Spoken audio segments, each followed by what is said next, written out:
let's talk about pricing.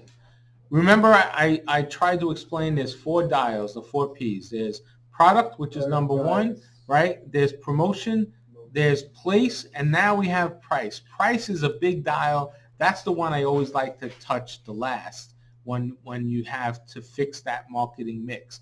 You can create new product, you can adapt your existing product, you can even change your method of distribution through place, and you can even alter your promotions.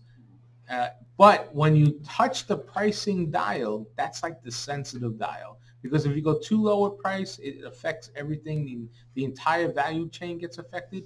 If you go too high a price, the value chain gets affected, right? You can sell less. You can really turn your company upside down. So you got to be very careful with that.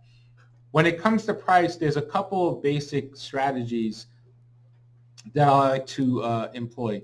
Number one, imagine a water line being here, and if you're a dolphin and you're swimming underwater, eventually you're going to break the water line. You're going to come up, right? You'll penetrate the marketplace. So that's what I call penetration pricing. You want to price your product below the standard price. You're going up maybe every year, every 6 months. You're determining what you're going up by, and then eventually you're going to be at market price, and in some cases you might go above market price if you get the quality there. The opposite of that would be skimming. So again, remember that water line is straight, and you take a rock and you throw it on the water line and it bounces, right? After it stops bouncing, what happens? It dips into the water. So now it goes down into the water. So you could price above the market price and then lower that price every 6 months or every 1 year, whatever you decide to do. Eventually, you'll be at market price, but then soon you'll be below price. Now, that could be based on the product life cycle. That could be based on your innovation. There's a lot of different factors that go into that, but that's sort of 2 ways that you could put together a pricing strategy. There are a few more, but I think those are the 2 main ones. Are you above market price or below market price? And that also is based on your product positioning, right? Where your product is, if you're high quality, high price, low quality, low price. And then remember, when it comes to pricing, there's 3 C's that we talked about. What are the 3 C's when it comes to pricing? Competition is one.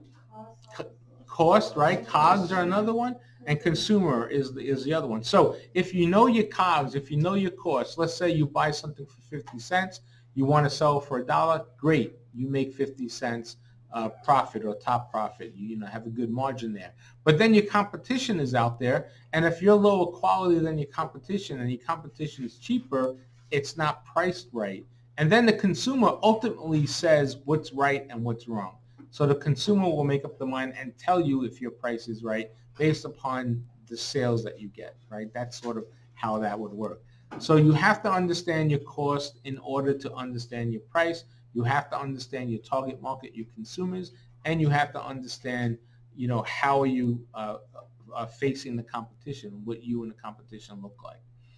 That's important. Now, when you come up with all the pricing, now you can figure out what your revenue is, because you know what your target market is, you know what your estimated size is. You can multiply your estimated size by the units and the units by price, and now you have a forecasted number that you can use for everything else if you're a new business. You have to make some assumptions based on research, not assumptions based upon what your gut is telling you or how good you feel or things like that. You really have to have some basic research or background research that can validate your assumptions when you make a marketing plan.